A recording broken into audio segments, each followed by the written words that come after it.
अब आज वाली क्लास ऑनवर्ड जो टॉपिक स्टार्ट है that is areas related to circles. अब ये बहुत सिंपल टॉपिक है। जो मेन पॉइंट अभी कुछ भी और सुनने से पहले ध्यान में रखना वो ये कि इस टॉपिक में पूरी तरह जो अंडरस्टैंडिंग है वो फिगर की है। बार बार ध्यान रखना कि पूरी तरह इस टॉपिक में जो अंडरस्टैंडिंग है वो फिगर की है। उसका क्या रोल है वो अब देखना शुरू करेंगे, बस इस लाइन को ध्यान में रखना। तो चलो पहले इस टॉपिक को लेके कुछ बहुत बेसिक सी थ्योरी ऑब्जर्व करते हैं, फिर डायरेक्टली इस पे क्वेश्चंस पे जाएंगे आज वाली क्लास से ही। तो चलो पहले बस इस पॉइंट को ऑब्जर्व करते हैं। अब जो फर्स्ट हमारे काम का नाम है वो है वही अंडरस्टैंडिंग जो कि हम पहले से जानते हैं। तो हमें क्लैरिटी कि एक सर्कल है, सर्कल में एक हिस्सा होता है उसकी सर्कमफेरेंस। सर्कमफेरेंस का मतलब होता है ये बाहर वाली लेंथ, कि अगर हमें ये बाहर डिस्टेंस ट्रैवल करना पड़े तो कितना डिस्टेंस ट्रैवल करना पड़ेगा। ये लेंथ हम जानते हैं कि ये बराबर होती है 2 पाई आर के। देखो दो नाम है, एक नाम है सर्कमफेरेंस और एक नाम है सर्कल का एरिया। तो हमें क्लैरिटी है कि एरिया की रिक्वायरमेंट तब होती है जब हमसे कहा जाए कि इस हिस्से को अंदर वाले को फिल करो। तो जब हमारा कंसर्न होगा इस इनर पोर्शन से, जब हमने इसको फिल करना होगा तो हम सोचेंगे एरिया के बारे में। जब हमें कहा गया होगा इस बाहर वाली लेंथ को पता करो तो हम सोचेंगे सर्कमफेरेंस के बारे में। तो ये दो नाम हम जानते हैं बिल्कुल स्ट्रेट फॉरवर्ड। अब कई बार वो हमें कहते हैं कि सेमी सर्कल, तो हमें क्लैरिटी है कि अगर सेमी सर्कल कहा जाए मतलब हाफ सर्कल, तो हमें क्लैरिटी है कि अगर एक सेमी सर्कल दिया जाए तो in the case of a semi circle हमें समझ में आता है कि जो उसका एरिया होगा वो पूरे सर्कल के एरिया का हाफ हो जाएगा, that is half of pi are square. तो ये हमें पता होता है। सिमिलरली कई बार वो एक नाम यूज करते हैं एक सर्कल का क्वाड्रेंट। तो जब हमें एक सर्कल का क्वाड्रेंट कहा जाए तो हमें ये नाम पूरी तरह समझ में आता है। क्वाड्रेंट ये रिप्रेजेंट करता है 1/4 ऑफ अ सर्कल, इतना पोर्शन। ये एंगल कितना बना 90 डिग्रीज। तो जो ये इतना पोर्शन बना, बस इतना पोर्शन, हमें क्लैरिटी है कि इसका एरिया हो जाएगा 1/4 of area of a complete circle, that is 1/4 of pi are square. तो ये सारी टर्मिनोलॉजी हम पहले से जानते हैं, there is no new skill. तो आज वाली क्लास को पूरी तरह शुरू करते हैं इस टॉपिक के क्वेश्चंस के साथ। अब देखो हमने इतनी सी थ्योरी करी, जो मेन टास्क है वो बिल्कुल ये है, उस पर अपने आप को चैलेंज करना शुरू करो। तो अभी वाली क्लास से पहले मोमेंट ही क्या होगा कि हमारे सामने इस टॉपिक का क्वेश्चन आएगा, उसकी फिगर बनाना और फिर अपने आप उसकी लैंग्वेज क्रिएट करने की कोशिश करना, तो फिर हमारा सेंस बनना शुरू होगा।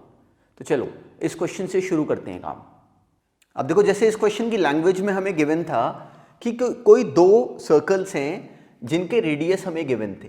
दो सर्कल्स के रेडियस हमें गिवन है पहले से। एक का रेडियस हमें गिवन था कि इट वाज 19, एक का रेडियस हमें गिवन था कि इट वाज 9। हमें कहा गया कि find the radius of the circle which has the circumference equal to the sum of the circumference of these two circles. ये कोई बड़ा सर्कल है, इसका हमने रेडियस फाइंड करना है। पर देखो क्वेश्चन में हमें अपने आप ही कहा गया था कि बड़े वाले सर्कल की circumference which is 2 pi r, ये बराबर है इन दोनों छोटे सर्कल्स की सर्कमफेरेंस के सम के। तो मैं सिंपली एक्चुअली हमारी कॉपी में ये इक्वेशन बननी चाहिए थी। जैसे ही हमने बना दी हमें क्लैरिटी है कि 2 पाई कॉमन आके हो गया कैंसिल, आर बराबर आ गया 19 + 9 दैट इज 28 सेंटीमीटर। तो this question was so simple, बस हमने इसको सही तरीके से बोलना था। चलो अब एग्जैक्टली ऐसे ही सोचते हुए ये नेक्स्ट क्वेश्चन भी अपने आप कंप्लीट करो। अब एग्जैक्टली सेम पैटर्न पे ये सिंपल सा क्वेश्चन था। हमें गिवन था कि अब की बार दो सर्कल्स के एरिया का जो सम है ये मिलके बराबर है एक बड़े सर्कल के एरिया के।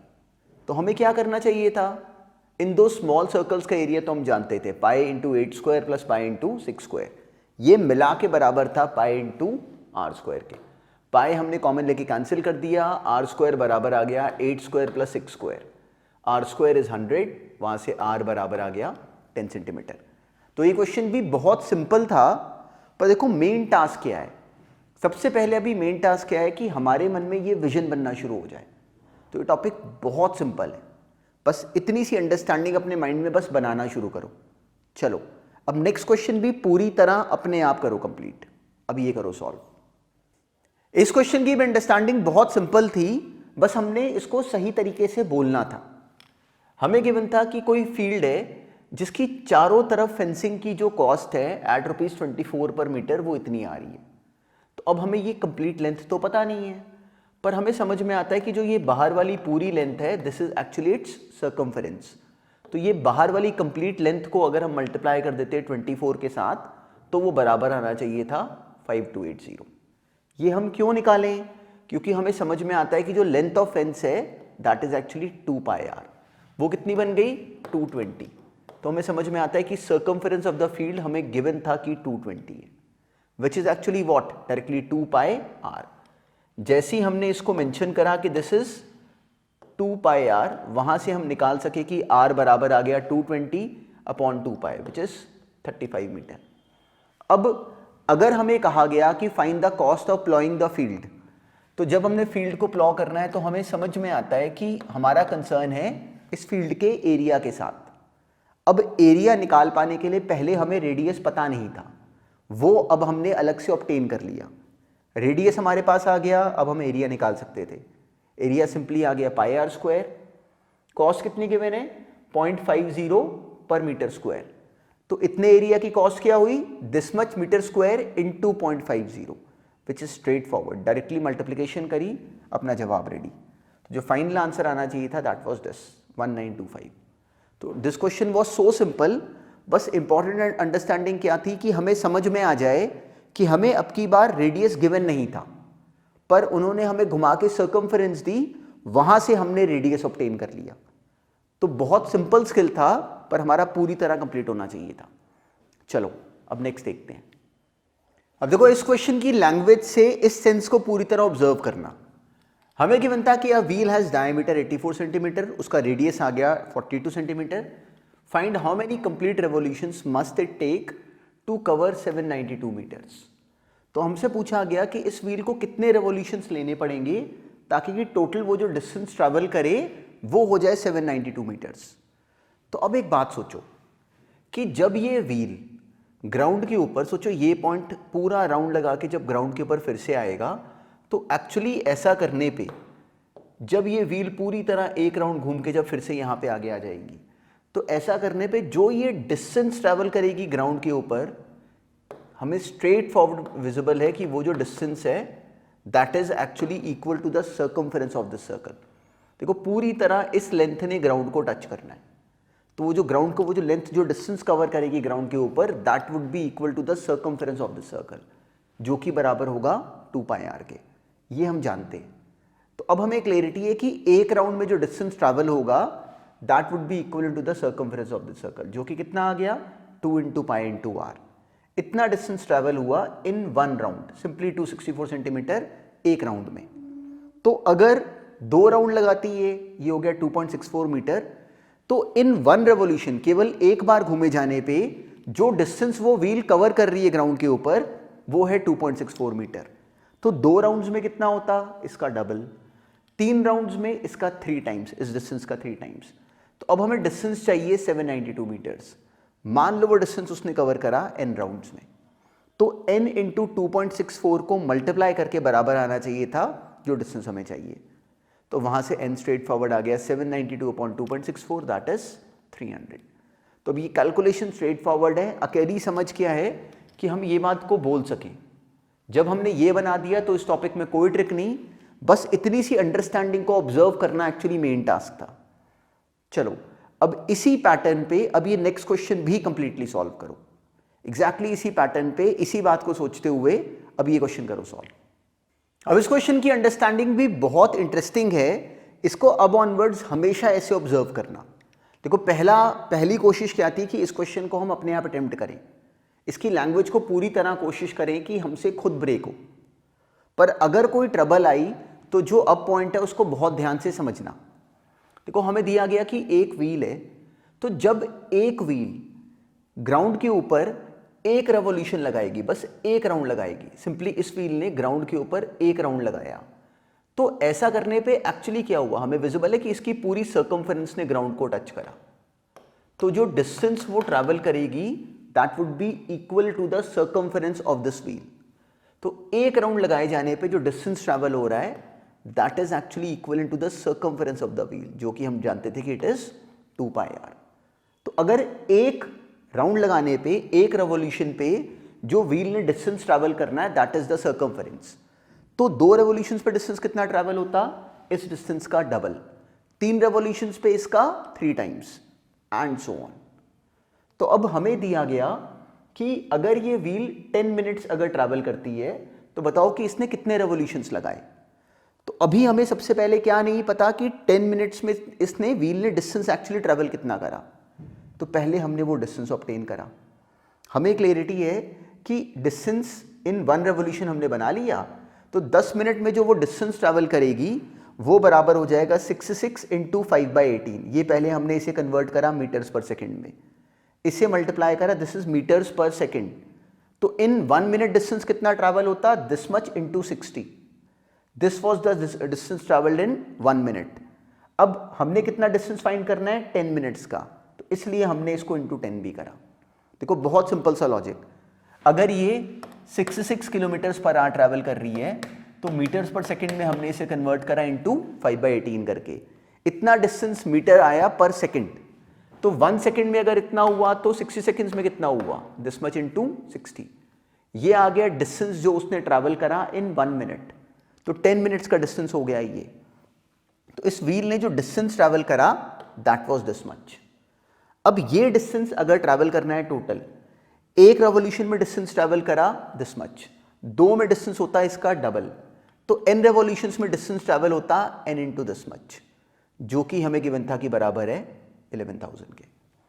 टोटल डिस्टेंस ट्रैवल कितना बनता? n इंटू दिस मच, जो कि गिवन था कि बराबर है 11,000 के। जैसे हमने इक्वेट करा, अब this question was simple, n बराबर आ गया 7 इंटू 100 यहाँ पे ऊपर, बाकी कैलकुलेशन नीचे, सिंपली कैंसिल करते ही n बराबर आता 4375।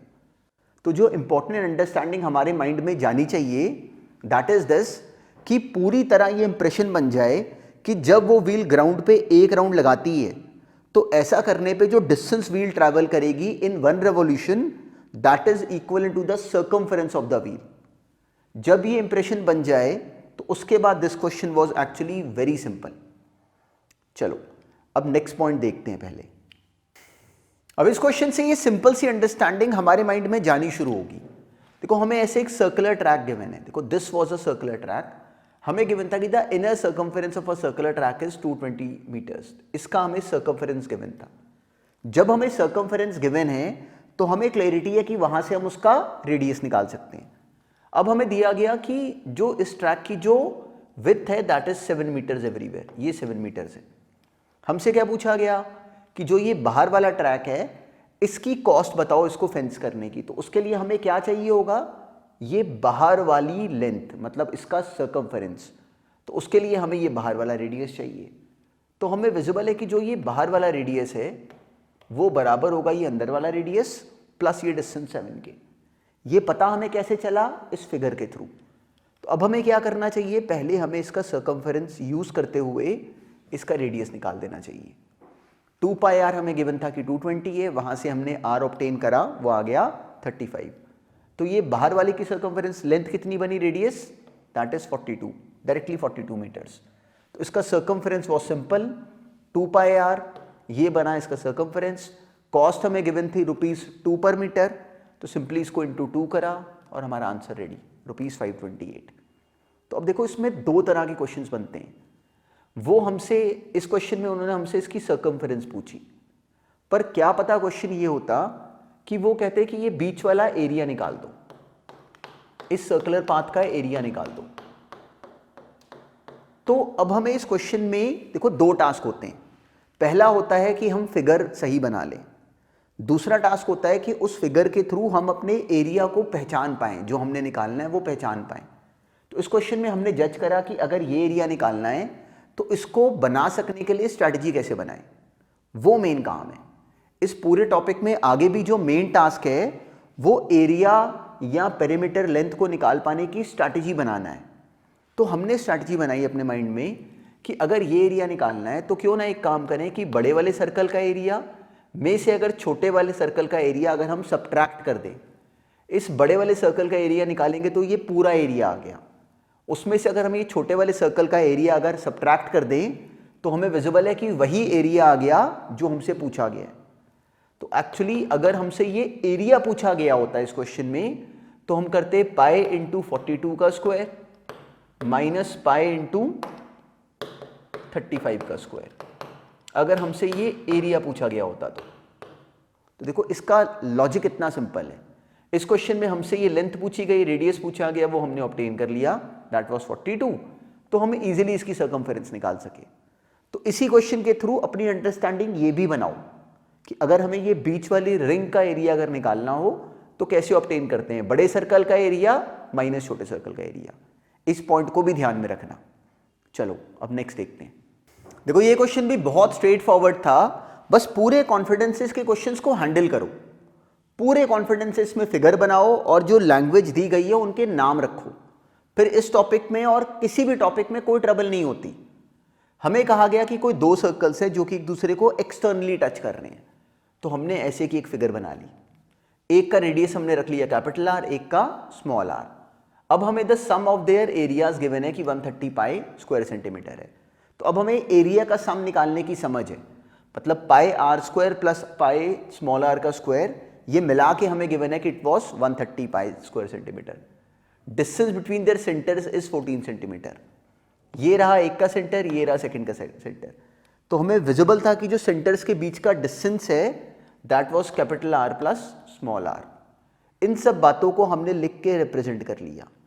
पाई are square plus r square बराबर आ गया 130। ये बनी आर और स्मॉल आर के बीच में पहली इक्वेशन।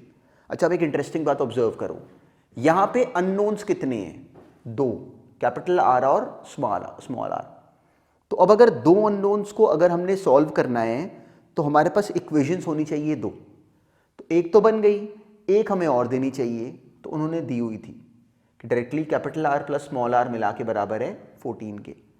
इसके बाद इस क्वेश्चन को हम कैसे ब्रेक करें वो हमारे कैलकुलेशंस के स्किल्स हैं, पर हमें एरिया रिलेटेड टू सर्कल्स इस टॉपिक ने हमें ये दो इक्वेशंस बनवा दी। अब क्यों ना एक काम करें कि यहाँ से मान लो स्मॉल आर की वैल्यू निकाल लें। स्मॉल आर बराबर आ गया 14 माइनस कैपिटल आर, और इसको ऊपर फिल कर दें। इसका बेनिफिट क्या हुआ, ये हमें विजिबल है कि एक्सपैंड करते ही ये कैपिटल आर में क्वाड्रेटिक बन गई। क्वाड्रेटिक सॉल्व करना हम जानते हैं, हमने सिंपली क्वाड्रेटिक बना ली। 2r square minus 28r plus 66, 2 हमने कॉमन लेके कैंसिल कर दिया, ये बनी अपनी टर्म। डायरेक्टली हमें विजिबल है कि 14 को अब हमने स्प्लिट कर लेना है सच दैट कि उसके जो दो फैक्टर्स आए वो मिला के 33 बनते हो मल्टीप्लाई करके। वो सिंपल था, माइनस 11r माइनस 3r। अब it could be easily factorised, capital R भी आ गया, स्मॉल आर भी आ गया। तो जब कैपिटल आर हमें नोन है कि बराबर है 11 के, स्मॉल आर कितना आ जाएगा 3। क्यों, ये रहा 11 तो ये आना चाहिए 3। अगर कैपिटल आर होता 3 तो स्मॉल आर आता 11। तो जो आंसर बना that was straight forward this. तो हम इसको इतनी इजीली ब्रेक कर सकते थे। अकेली इंपॉर्टेंट अंडरस्टैंडिंग हमारे माइंड में क्या चाहिए थी कि शुरू यहां से करें, फिर अपने आप को बोलें कि देखो हमें कैपिटल आर और स्मॉल आर के बीच में एक रिलेशन गिवन है और एरिया वाला एक और रिलेशन गिवन है। तो this question was also very simple, बस पूरी तरह लिखा करो, टर्म्स के नाम रखा करो। कई बार हम लिखने में ही टर्म्स के नाम रखने में ही हेजिटेट कर जाते हैं, जैसे इसका नाम कैपिटल आर और स्मॉल आर है, तो कई बार हम नाम लिखने में ही डरना शुरू कर देते हैं, वो कभी नहीं करना चाहिए। चलो अब नेक्स्ट देखते हैं। देखो कोई भी क्वेश्चन, कोई भी लैंग्वेज अगर हमारे सामने आ जाए उसको अटेम्प्ट करने से कभी हेजिटेट नहीं करना चाहिए। हर क्वेश्चन क्या करेगा कि हमारे माइंड की वायरिंग को थोड़ा और पुश करेगा कि थोड़ा और एक्सपैंड करो, वही टास्क है। मैथ्स का काम ही यही है कि हमारे माइंड को एक्चुअली एक्सपैंड करने का चांस दे, तो उस प्रोसेस से कभी ना बचो। क्वेश्चंस अगर मान लो पहली बारी में हमारे रुकते भी हैं तो कोई ट्रबल नहीं, नेक्स्ट क्वेश्चन अटेम्प्ट करो कि हमसे अब होना चाहिए। अब जैसे ये था क्वेश्चन, हमें किसी ने कहा कि एक सर्कल है जिसको ब्रेक करके हमने एक स्क्वायर बना दिया। तो अब जब सर्कल को सोचो हमने यहां से कट करा, सिंपली हमने सिजर से इस सर्कल को यहां पे कट कर दिया। जब कट करा तो हमारे सामने एक वायर आ गई, उस वायर को हमने कन्वर्ट करा इनटू अ स्क्वायर। तो सबसे पहले अपने माइंड से हमें सोचना चाहिए था कि इन दोनों में कनेक्शन क्या बनेगा। तो हमें विजिबल है कि सर्कल की जो ये लेंथ है that is actually the circumference, ये बराबर होगी इस स्क्वायर की इस लेंथ के, that is the perimeter of the square. तो हमें समझ में आया कि इस सर्कल की सर्कमफेरेंस और उस स्क्वायर का जो पेरीमीटर है वो सेम होगा। तो सर्कल की सर्कमफेरेंस तो हम निकालना जानते थे, सर्कल हमें गिवन था, हमने इसकी सर्कमफेरेंस निकाल ली, दैट वाज 2πr। इसे बराबर होना चाहिए स्क्वायर के पेरीमीटर के। तो अब हम सिंपली अगर स्क्वायर की साइड का नाम अगर मान लो a रख लें तो हमें क्लैरिटी है कि 4a मिला के बराबर होना चाहिए था इस 2πr, मतलब 176 सेंटीमीटर के। वहाँ से स्ट्रेट फॉरवर्ड a बराबर आ गया 176/4, दैट इज 44 सेंटीमीटर। तो इस क्वेश्चन का भी सेंस एक्चुअली इतना सिंपल था, पर हमसे पूरी तरह कंप्लीट होना चाहिए था। चलो अब नेक्स्ट देखते हैं। अब देखो इस क्वेश्चन में भी कोई स्किल नहीं था, मेन काम क्या होता है कि हम लैंग्वेज को सही तरीके से हैंडल कर पाएं। तो इस क्वेश्चन में पहला काम क्या था कि हम इसकी फिगर बना लें। कोई हमें रेक्टेंगल गिवन है, हमारी कॉपी में ऐसे एक रफ से फिगर बनती, अंदर हमने एक सर्कल बना लिया जो कि हमें गिवन था कि सर्कुलर लॉन है। तो अब हमें कहा गया कि area of this park excluding this park, जो सेंटर वाला जो लॉन है इसको हटा के जो एरिया है वो हमें गिवन था कि 8700 मीटर स्क्वायर है। अब टोटल एरिया हम निकालना जानते थे, वो था 120 × 100, पूरा एरिया हम निकालना जानते थे। तो अगर इस पूरे एरिया में से अगर इस सर्कल का एरिया अगर हम सब्ट्रैक्ट कर देंगे तो जो आंसर बनाएगा वो भी हमें गिवन था। तो हमें समझ में आता है कि वहाँ से स्ट्रेट फॉरवर्ड जो एरिया ऑफ सर्कल बना वो बना पूरा एरिया माइनस जो हमें गिवन है। देखो हमें समझ में आता था कि कंप्लीट पूरे एरिया में से, एरिया ऑफ रेक्टेंगल में से, अगर हम इस रेक्टेंगल के एरिया में से अगर हम ये सर्कल का एरिया अगर सब्ट्रैक्ट कर दें तो जो आंसर बनता वो हमें गिवन था कि 8700 है। हमें ये गिवन था क्वेश्चन में। टोटल एरिया में से सर्कल का एरिया एक्सक्लूड करके जो एरिया बनता वो हमें गिवन था कि 8700 है। तो वहाँ से एरिया ऑफ सर्कल कितना आ गया, area of rectangle minus 8700, which is 120 × 100 minus 8700। Directly circle का एरिया हम ऑब्टेन कर गए। तो सर्कल का एरिया एक्चुअली होता कितना है, πr²। स्ट्रेट फॉरवर्ड हमने इसको πr² के साथ इक्वेट करा, r² बना 1050, वहाँ से हमने r ऑब्टेन करा सिंपली स्क्वायर रूट फाइंड करके, विच इज़ 32.40, डायरेक्टली 32.40 मीटर्स। तो इट वॉज सो सिंपल, पर हमें सही तरीके से लैंग्वेज को एंड तक बोलना चाहिए था। चलो अब नेक्स्ट देखते हैं। देखो ये क्वेश्चन भी बहुत सिंपल था। जो इसमें पहली कंसेप्चुअल समझ थी वो ये कि हमें समझ में आता है कि अगर हमें ये बीच वाला एरिया अगर निकालना है तो उसके लिए हमें क्या करना चाहिए कि ये बाहर वाले पूरे सर्कल के एरिया में से इस छोटे सर्कल के एरिया को सब्ट्रैक्ट कर देना चाहिए। तो अब ये बाहर वाले सर्कल का रेडियस तो हमें गिवन था कि 21 है, छोटे वाले का रेडियस हमने मान लिया स्मॉल r। तो सिंपली पाई × 21² माइनस पाई × r², ये हमें गिवन था कि बराबर है 770 के। तो there was no trick, straightforward हमने वहाँ से πr² ऑब्टेन करा, वो आ गया 1386 माइनस 770। तो जब हमारे पास πr² का जवाब आ गया, देखो इसके बाद अब जो ये सब काम है ये है कैलकुलेशंस। कैलकुलेशंस में हम लोग स्ट्रांग होते हैं थ्रू प्रैक्टिस। हम जब क्वेश्चंस को लिखते हैं, कैलकुलेशंस को कंप्लीट करते हैं, तो हम लोग वो चीज़ हम लोग प्रैक्टिस से ग्रो कर रहे होते हैं साथ में। जो उसमें कंसेप्चुअल अंडरस्टैंडिंग थी दैट वाज सो सिंपल कि बस ये बना दो। जैसे हमने बनाया r² आगे अपने ऑब्टेन करा, वो आ गया 196, वहाँ से r आ गया 14 सेंटीमीटर। तो this question was again very simple, पर हमारा एंड तक बिल्कुल सही जवाब बनना चाहिए था। चलो अब नेक्स्ट देखते हैं। अब आज वाली क्लास में एक बहुत छोटा सा, बहुत माइनर सा पॉइंट ऑब्जर्व करते हैं। ये फॉर्मूला भी हम लोग अब ऑनवर्ड्स यूज करेंगे, पर जो मेन स्किल है वो ये फॉर्मूला नहीं है। इस पूरे टॉपिक का एरिया रिलेटेड टू सर्कल्स का जो मेन स्किल है वो है फिगर को ब्रेक कर पाना, फिगर को लेके उसकी स्ट्रैटेजी बना पाना। ये बहुत माइनर सा पॉइंट है। तो इसलिए इस टॉपिक में जो मेन टास्क है वो एक्चुअली फिगर को ऑब्जर्व कर पाना, फिगर को क्रैक कर पाना, फिगर को ब्रेक कर पाना है। तो ये बहुत ऑर्डिनरी सा फॉर्मूला है, ये हमें डायरेक्टली समझ ही आ जाएगा अभी। देखो एक पूरे सर्कल में जो ये कंप्लीट एंगल होता है दिस इज 360 डिग्रीज। तो कोई हमें ये इतना portion they they, this is 1 sector, जो बीच में जो पूरा एरिया इन्वॉल्व हमें अगर मान लो पूछा जाए कि एक सेक्टर का एरिया बता दो, सेक्टर बना ये पोर्शन, सर्कल हमें गिवन है, तो उसमें कोई भी सेंटर से ज्वाइन करती है, ऐसे हमने लाइंस बनाई, 2 रेडियस, जो बीच में ये जो हिस्सा आ रहा है this is 1 sector of a circle. उसके बीच में कोई एंगल आता होगा, वो एंगल अगर मान लो थीटा है, तो उस केस में एरिया ऑफ 1 सेक्टर बराबर होता है θ/360 डिग्रीज इंटू πr² के। जो कि अगर सोचो तो बिल्कुल स्ट्रेट फॉरवर्ड है, ये हमने बस उसको फ्रैक्शन में कन्वर्ट करा, theta upon 360 degrees into pi are square. अब सेमी सर्कल के केस में सोचो क्या होता है, ये थीटा बराबर हो जाता है 180 डिग्रीज के। तो देखो हमने शुरू में करा भी था कि जो सेमी सर्कल का एरिया है वो आ जाएगा 180 upon 360 into pi are square which is half of pi are square. तो ये एग्जैक्टली वही पॉइंट है। सिमिलरली मान लो हमसे कभी अगर कहा जाए कि सेक्टर की ये लेंथ बता दो, इतनी लेंथ बता दो, तो जो ये कंप्लीट लेंथ होती वो भी same logic, theta upon 360 degrees into 2 pi R. Directly complete पूरी सर्कमफेरेंस कितनी थी, straightforward complete circumference was 2 pi R. तो जो इतनी लेंथ होगी ये बराबर आएगी theta upon 360 degrees into 2 pi R. तो बस जो हमने नई बात ऑब्जर्व करी वो ये है, theta upon 360 degrees. Theta stands for this angle, बस हमने इसको मेंशन करना है, डायरेक्टली अपना आंसर आएगा।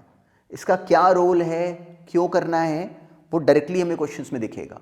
अभी काम की बात क्या है कि बस हमें ये पॉइंट अब ऑनवर्ड्स नोन है। चलो अब नेक्स्ट देखते हैं। इस पूरे टॉपिक में जो मेन टास्क है वो एक्चुअली फिगर की अंडरस्टैंडिंग है। अब अभी जो हमने आज क्वेश्चंस करे उसमें वो बात थोड़ी थोड़ी ऑब्जर्व करनी शुरू करी। जैसे हमें दो सर्कल्स के बीच का एरिया पूछा गया, जब हमने रिंग का एरिया निकाला तो हमने स्ट्रैटेजी बनाई कि बड़े वाले सर्कल के एरिया में से छोटे वाले सर्कल का एरिया हम सबट्रैक्ट कर देंगे। वैसे की ही strategy actually next class onwards और ज़्यादा ग्रो कर जाएंगी। पर बस इतना सा टॉपिक है, कोई नया फॉर्मूला नहीं। हमने कितने कम फॉर्मूले करे, area of a circle, circumference of a circle, जो कि हम पहले से ही जानते थे। तो उन्हीं पॉइंट्स पे बेस अब देखो हम क्वेश्चंस फेस कर रहे हैं। तो चलो नेक्स्ट क्लास में इसी पॉइंट पे फर्दर कंटिन्यू करेंगे। बस जो आज हमने पॉइंट्स करे उनको एक बार ज़रूर रिवाइज करना।